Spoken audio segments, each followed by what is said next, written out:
Now that you've heard what Thane thinks about his writing and storytelling, make sure that you comment below because we're going to be answering those comments as they come in.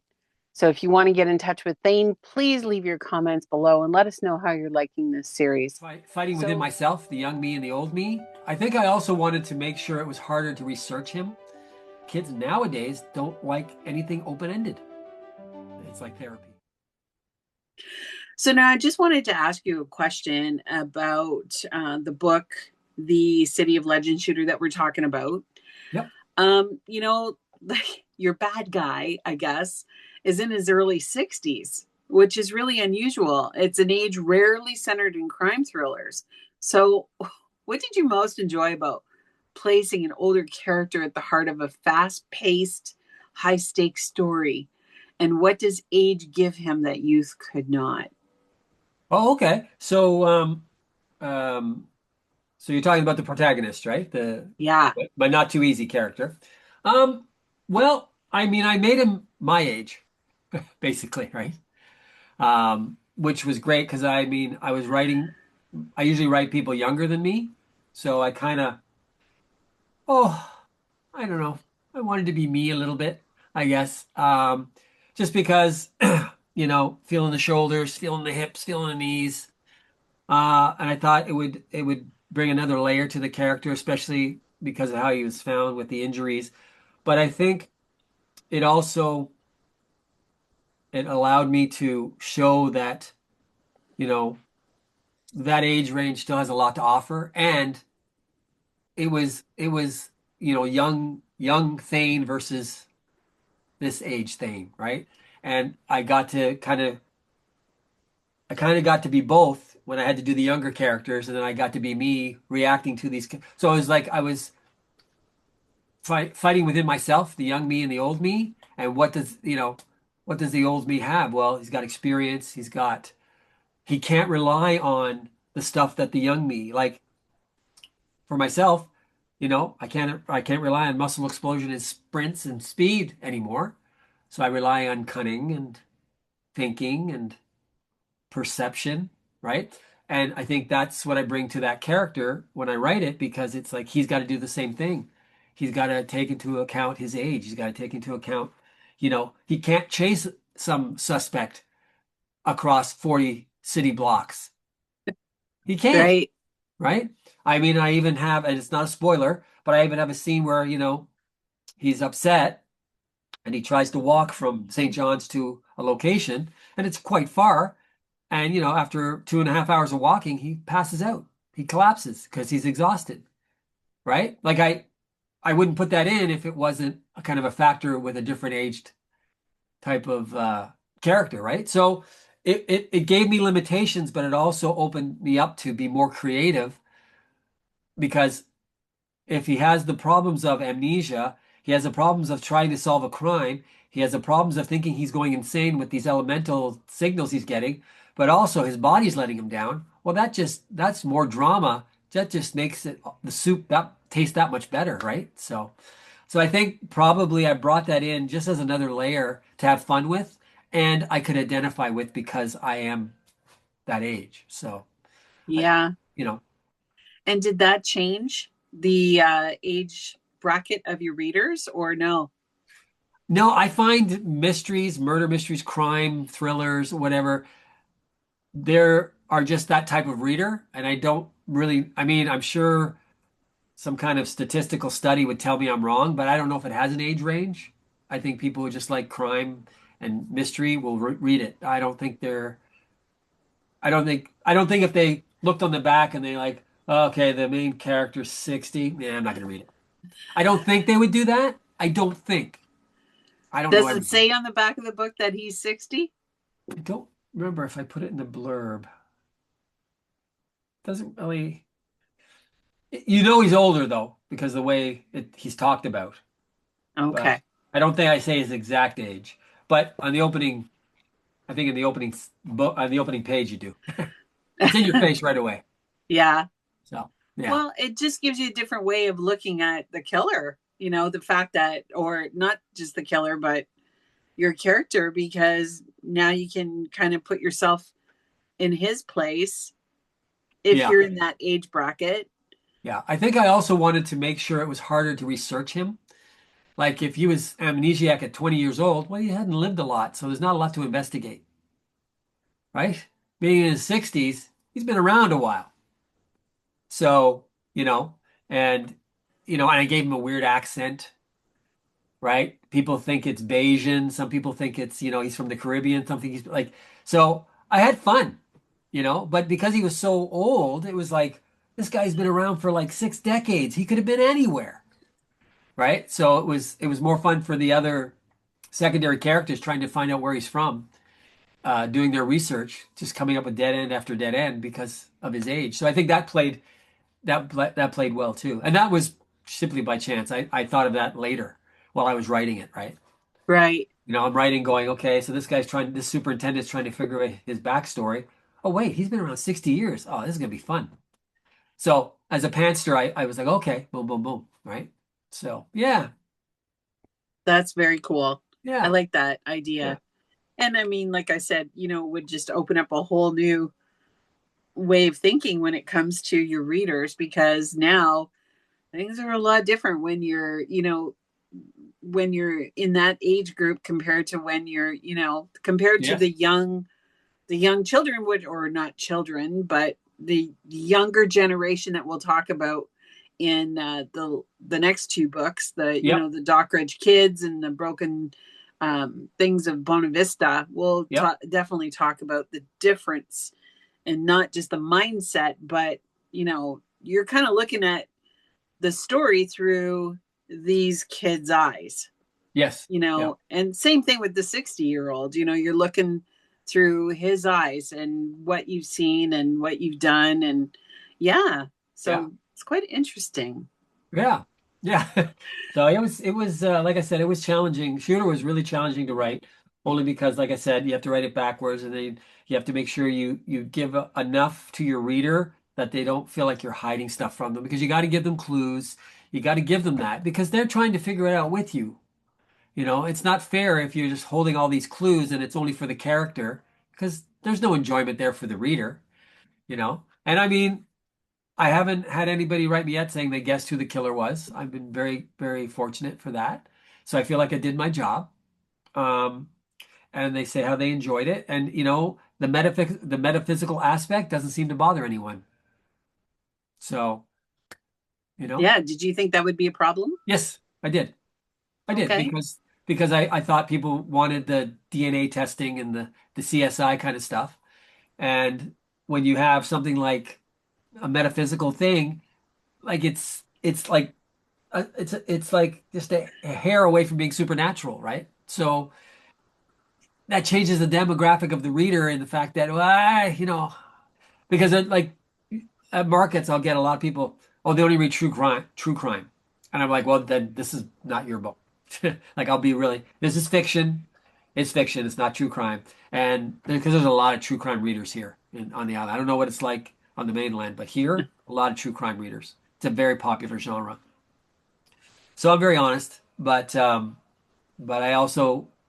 I still, like I said, I interview people when they're about to buy it, going, "Do you want CSI stuff? This is not it." Because it's not about losing a sale, it's about gaining a reader. Right. And if I sell them something and don't tell them that it's like the way it is, they might never want to read another one of my books, and maybe they're missing out. Maybe I've written something that they'll love, right? So if I'm honest, and they still buy it and they read it and they kind of like it or they love it, that's great. But chances are they might give me another shot with a different genre. They might. So that's how I look at it, right? Yeah. Is So, that why you wrote so many different genres? well, I wrote this genre because, like I said, I was told one genre. That's what writers do. You can't write it. You write one genre, you get good at it, and that's it. And it's like, well, don't tell me what to do. I'm going to write them all. Now, it could be an exercise in futility. I might totally blow the world up and not do anything good, or I might do wonderful things. I don't know, but I don't like being told I can't write all the genres I want to write. So maybe I'm Oh, foolish. Maybe I'm adventurous. Who knows? But I'm having fun. So that's good. That's yeah, the number one thing. yeah, So now let's talk about the other two books Okay. because they are centered around young characters. Yes. Yes. And I like that idea. Yeah. So, and you've also included a lot of fantasy and, and fairies and And all Dockridge those. Kids, yes. Yes. Yeah. Yeah. So, Bonavista, no, but the Dockridge Kids, yeah, that's the fairies and the magic and yes. Yeah.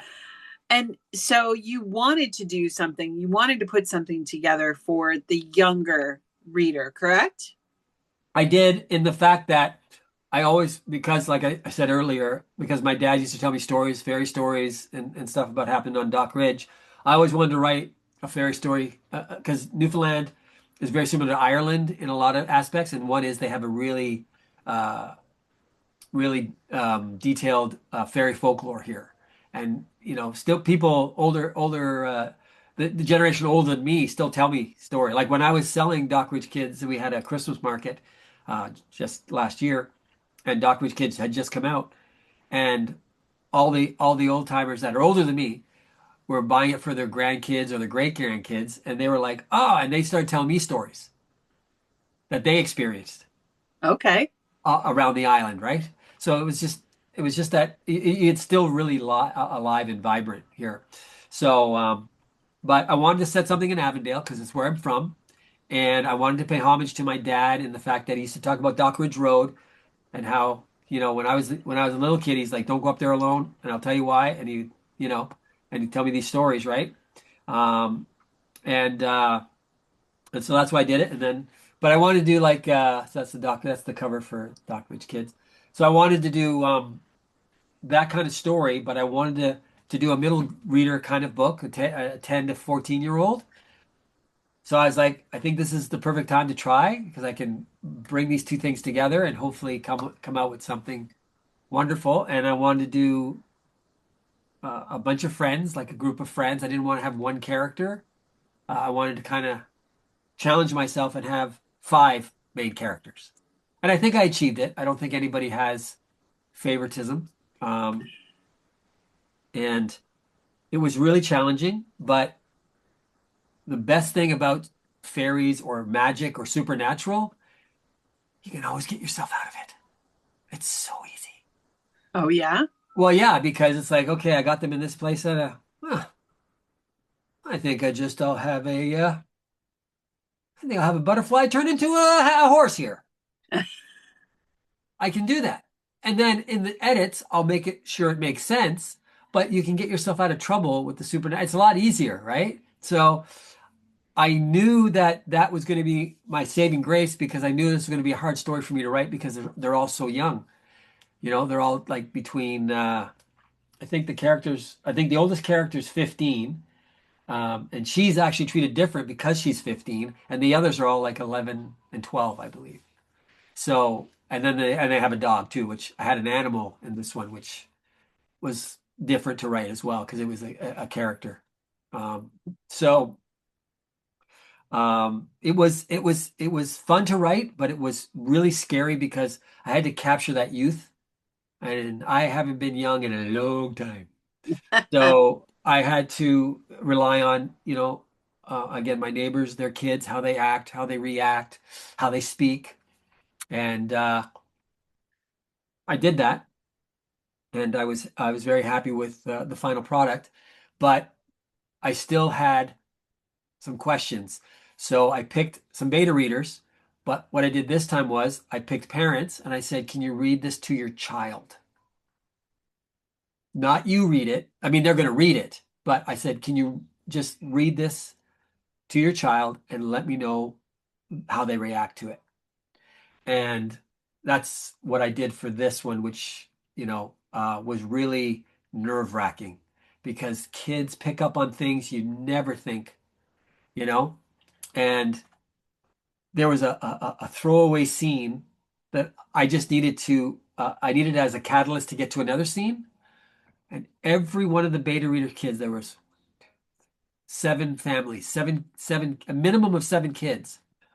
That throwaway scene that was the catalyst to get to the big scene I wanted. Every one of them went, "Well, what happened to the other little guy?" Ah, It had nothing to do with the story, but that's what they reacted to. So I had to make notes of that because I had a lot of those in there. And those little throwaways were all the things the kids were like. And what I learned about kids don't want to leave something undone. When I was a kid, I was different. You could leave on a cliffhanger or you could leave something not explained if you kept taking me on the path I was on.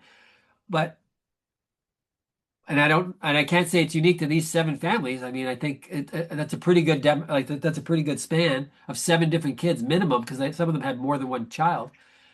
But they all pick these little throwaway things. And I started to realize, wow, kids nowadays don't like anything open-ended. You have to close. If you're going to walk through another door, you got to close the window before you leave. They don't want that window left open. It just seemed to be that way. So I had to go back and do some rewrites because I needed to address that. But I was really shocked that that's what they reacted to. And then there were some battle scenes that I was worried um, because, you know, I'm coming from Corbin Dwyer to kids, right? So yeah. you got to be careful. And I mean, I still, I still put a contents guidance in my book, even though all the parents said that they didn't feel I needed to, but and it just says, this novella presents scenes of suspense, supernatural combat, creature conflicts, and themes of familial dysfunction, disabilities, and heroic sacrifice. So I put it in there just because I felt it was my responsibility to do that, only because of the age, right? But like I said, the parents were all fine with it. They were all like, they say way worse stuff in commercials on TV. But, Yeah. Yeah, I but I think get that. I had to be responsible, right? Because it was new to me. And I was coming from an action thriller. I don't want to traumatize kids, because there's a lot of action in this, right? And going back to your original, way back to when you originally asked, the beautiful thing about writing young characters, oh, the energy that I could put in the scenes is great. They can run, they can jump, they can do these things. And then you add in magic and stuff. They're controlling water, they're controlling the trees. It was like a roller coaster. I was tired after writing this physically because it was so much fun, you know? Yeah, that is true. Boy, you went from one spectrum to the other, Yeah, and it was from just the it was teenagers to the young teens to, the 60-year-old. So, yeah, yeah. and I mean in Dock Ridge Kids, I mean there's references to their guardians or their parents, but they're not integral to the story. They're not um there if you took them out, not a lot would change because it was about Right. the kids. I want to make it about the kids, right? So, yeah. So it was that was going back to your question about going to young characters. The energy that you can put into the scenes is just it's amazing. It's like they can just run everywhere. They're not going to get tired. They're kids, right? Yeah. And they can just have this sense of immortality aside from the magic and stuff. There's that sense of it because when you were young, you had a sense of immortality. I know I did. I wasn't Yeah. afraid to do anything. When I think about the stuff that I used to, the rock ledges I used to climb, 100 feet up over the ocean, I used to climb up them, and And jump what was, off. yeah, what was I Swing on a thinking? rope.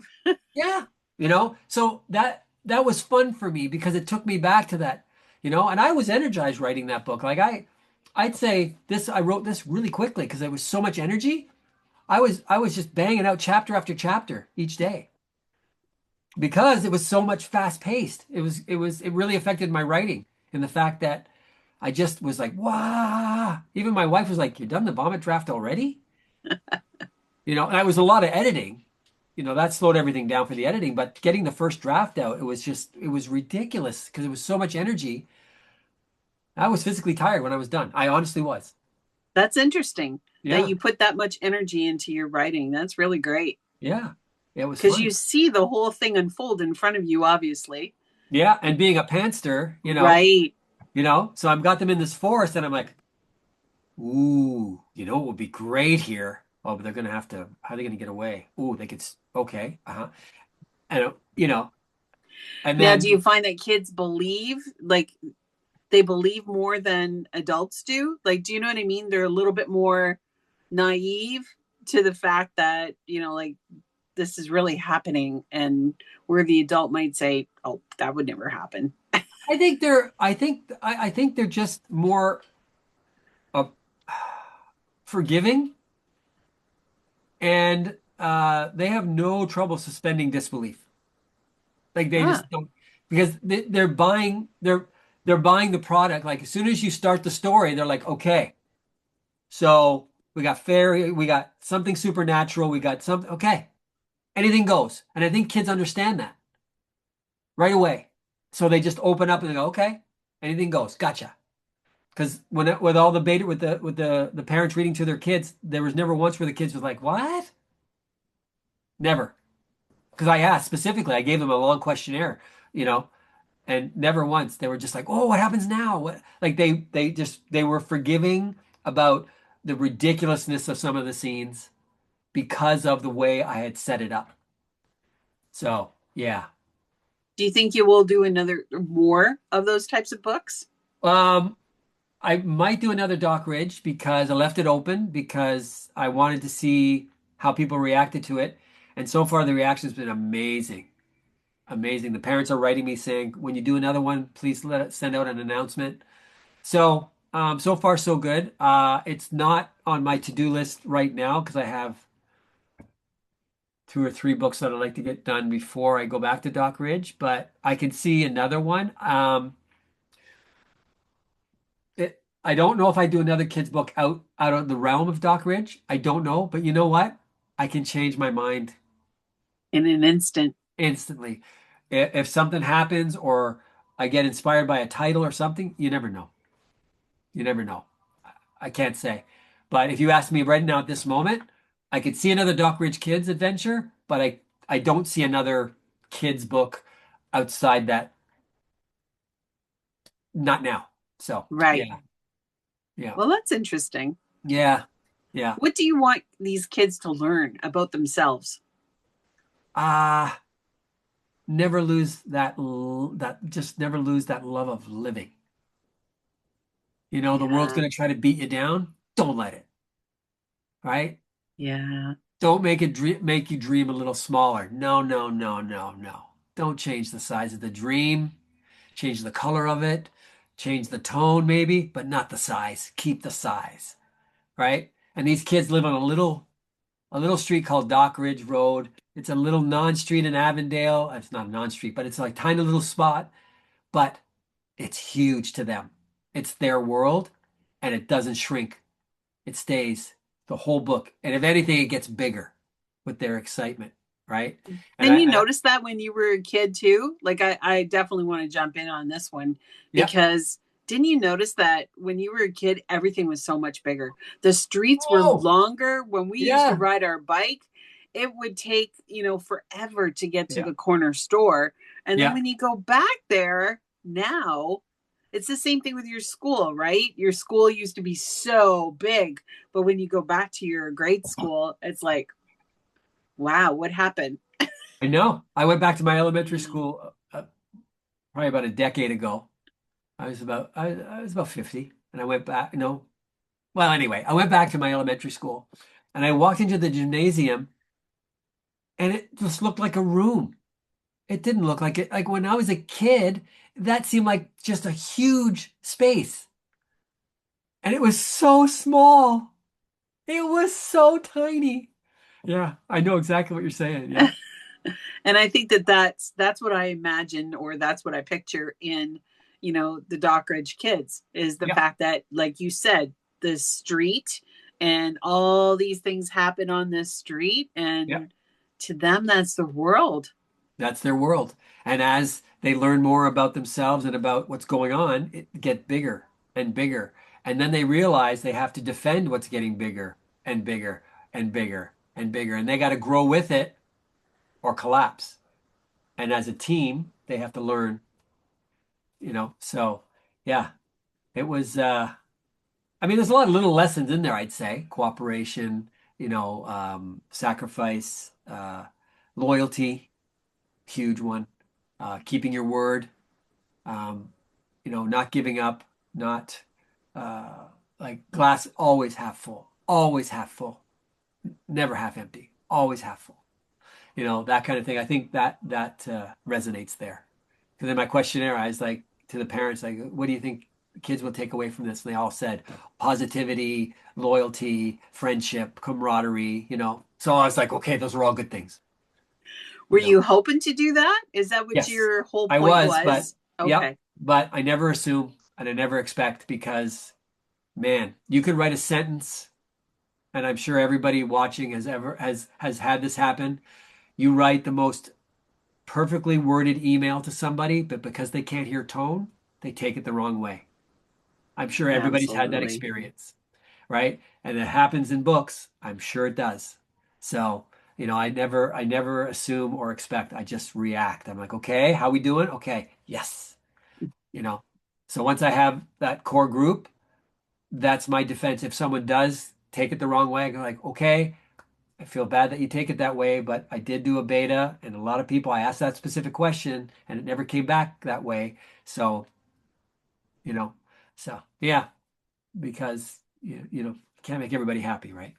Would you recommend that, say, a person who's 60 read that book? Oh yeah, I mean, a lot of the people who bought it at our Christmas market, they bought it for, like I said, their grandkids or great grandkids, but they read it, yeah, and they loved it, yeah, Yeah. oh yeah, yep. It brings back that whole opportunity to dream again. Yeah.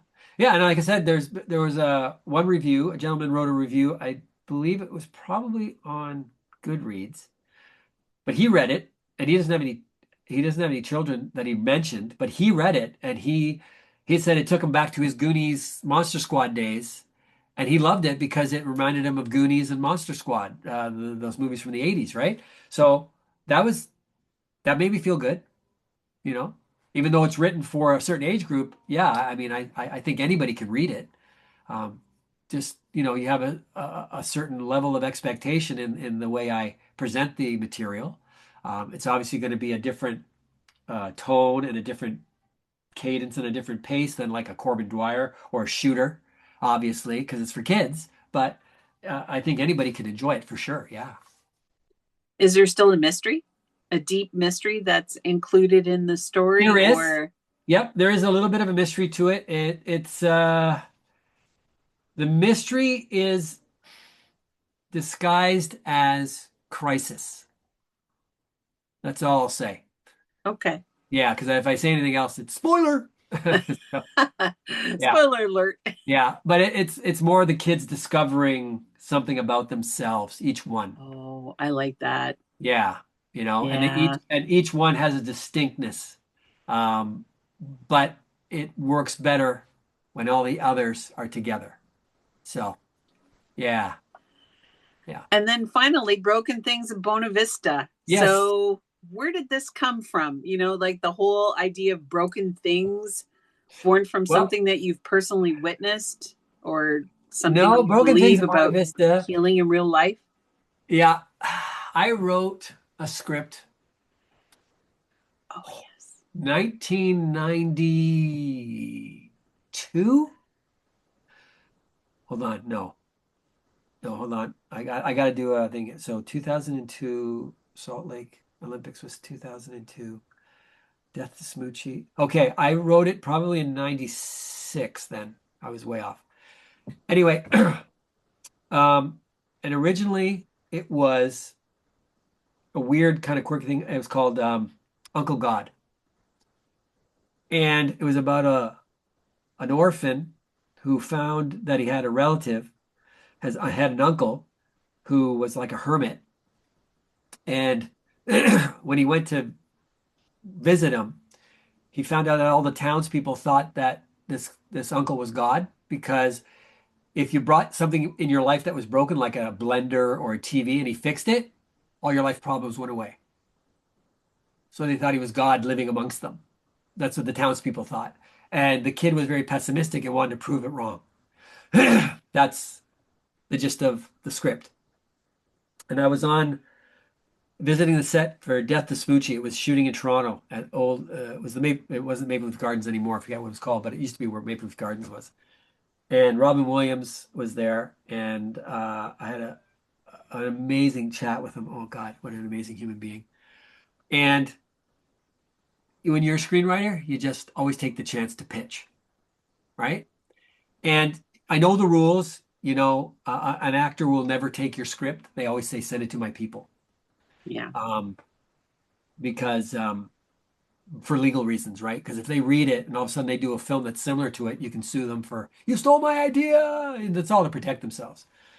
But I had to do the pitch. And, Robin Williams, he's so verbose and he's so funny and he's so animated. And I said to him, I go, Rob, do you think you could entertain people for 90 minutes if you didn't talk? Because the character, Uncle God, didn't speak. And he was so intrigued by that pitch that he let me send it to his people. He didn't do it. He was at a juncture in his career where he was about to do a bunch of dark pieces where he was kind of villainous. So he was going in that to spread his wings in a different acting bent. So they thought it was not a good choice for him. But I got it to his people, and for me that was a victory. Anyway, Wow. I don't want to go all the way around the world. So it didn't get made, and I had a few other people interested in it. A gentleman in Texas, they optioned it, but they couldn't get the funds, and so it had a lot of near misses. So I was thinking I wanted to do another literary fiction piece like Letters from Lincoln B, but I wanted something different. And then I thought about the Uncle God, but I didn't want to do the Uncle God angle, but I wanted sort of the feel still be the same. So I said, I'm going to set it in Newfoundland. Oh, I'm going to set it in Bonavista. Vista. And he owns a fix-it shop called Broken Things in Bonavista, and it just started to go from there. So then I just adapted my own script and I just made it more. So instead of an uncle and an orphan, it's it's a kid who thought he was an orphan living in Montreal, finds out he has a granddad who's alive, so it's a granddad thing, but he's not God or anything. But he still has a fix-it shop, and people still believe that if they bring stuff to him and he fixes it, it fixes their problems. But it's easy to explain how their problems get fixed, so you don't know if it's really or it's not. And the kid's again pessimistic. The grandfather doesn't speak. He lives like a hermit, no electricity, no modern conveniences. The kid's trying to get used to that. He wasn't raised or from Newfoundland, so the accent and the people are weird to him. They're odd to him. He's got to make sense of that, all while discovering how he's going to get this grandfather to talk to him and to interact with him. And it's like they're just like this the whole time. And it's just you see this kid go from this angry street kid because he's a chronic runaway. He keeps running away from the place he is in Montreal, and he just turns into this lovely little kid who has so much heart, has an artistic talent he never knew, painting, and he starts to paint, and it gets pulled out of him because he's in this town called Bonavista, and it just pulls it out of him, and then he just starts to get everything flowing in his life. He still can't figure his grandfather out, but he's getting everything flowing, and then something happens, and it could all come crashing down, right? And there's no spoiler there because that's basically the blurb. So it was fun to write, and it was sentimental, and I got to do two generations, right? I got to do the old guy and the young kid, right? So again, I had to play with the old Glenn or the old Thaine. People don't know, but Thaine is my pen name. Sorry, I do that sometimes. Um, but the old Thaine and the young Thaine, right? We had to, I got to do that again. So it was fun. It was really fun and challenging, and it really made the story richer. It was so much different than the script was, which showed me how I've evolved as a writer. Yeah. Um, From because that script to the book. yeah, yeah, the script was Wow. so bare bones. When I think about the script now, it's like, oh, compared to, But I mean, I think every writer has that. Like you'll read something you wrote 10 years ago and go, oh, you know. I mean, I think when I reread some of my short stories, a lot of times I'm like, ooh, I need to rewrite that, but it's out there, so I can't. But um, But it's also your readers get to go on the growth with you, right? They get to evolve with you and see how you've changed and whatnot. I mean, certain things about my writing won't change. Like I don't do dialogue. I do only narrative. Um, but I'll use clever ways to do dialogue, but not dialogue. Like Letters from Lincoln B, it's in letters. It's not dialogue, but it is. But it's not, right? So I do kind of Right. stuff like that. So, but yeah, Broken Things in Buena Vista is probably right now it's my bestseller. It's selling the hottest because it's for everyone. 10-year-old can read it, a 90-year-old can read it. And I find Newfoundlanders love picking it up because everybody knows Bonavista. Vista. As soon as they see Bonavista Vista in the title, they grab it. Like even when we're at markets, it's the most picked up book. It's just because I think it's because it got Bonavista Vista on it. I think people, Newfies just pick it up and start flipping through it right away. Yeah, yeah, Wow, that's so interesting. yeah. So this whole section or this whole um, series that we talked about now, they're so completely different because you have your 60-year-old gentleman and who has Alzheimer's, or not Alzheimer's, but he's like he's not sure where he is or where he comes from. And then you have the city of or that is the city of Yeah, Legends shooter. And yeah, then you have the two, you have the children's book. yep, And then now you have this latest one, the Broken Dreams of Bona Vista. Such different flavors. Like the three books are so completely different. yes, But what ties them all together is the fact that they were written in Newfoundland. yes. And they're set in Newfoundland, and it's like a love letter to my island, right? Um, Yeah, because you understand. I mean, there's some melancholy with me because I spent so much time. Now, I love Ontario. Don't come down to me, Ontarians. Relax. But I spent so much of my life there. I came home for summers until my dad passed away in 98. When dad passed away in 98, I didn't visit Newfoundland for ooh, till I came back home in 2019, 2020, right? So I spent over a decade away from the island. But I got my schooling in Ontario. I spent my summers here. But there's a part of me that sometimes wonders what kind of person I'd be if I was raised here the whole time, right? So for me, I get to I get to reacquaint myself with where I was born, even though I'm not a stranger to the place by any means, but I am, right. and this takes away some of that. So setting these stories in Newfoundland helps me on those little. It's like little dating myself, but the old time computer punch cards, right? Yep. Yes. Well, every time I write a story that's set in Newfoundland, it's like a different punch card gets lined up, stacked on top, and so all those little holes start to get filled up because it's not the same punches, right? And every time I finish a story that's set in Newfoundland, I feel a little better. I feel a little Yeah. I feel a little more at peace with myself being here, coming back home. I get to spend time with my parents who've moved on, okay, and my uncles and moved on. Like everybody from that generation, my aunts, uncles, grandfathers, fathers, they're all gone. I don't have anyone. I have cousins. That's it. And writing books like this allow me to revisit them in the pages, and you can't put a price on that because if I'm having a terrible day, if I come and sit in front of my computer and I've got a book I'm writing that's set in Newfoundland and I've had a terrible day, that chapter will incorporate people that remind me of my dad or my aunts or my uncles or somebody important in my life from here. And I can turn that day into the greatest day in the world just by sitting in front of my computer and writing that chapter. So it's a saving grace. It's like therapy. Yeah. So that's the other reason I think I like to set things in Newfoundland because it heals me for the ailments that I have because I feel like I missed a lot spending so much time in Ontario. Again, Ontario, I love you. Don't don't come It's down to me. okay. But you know what I'm saying. Oh yeah. It's going And home.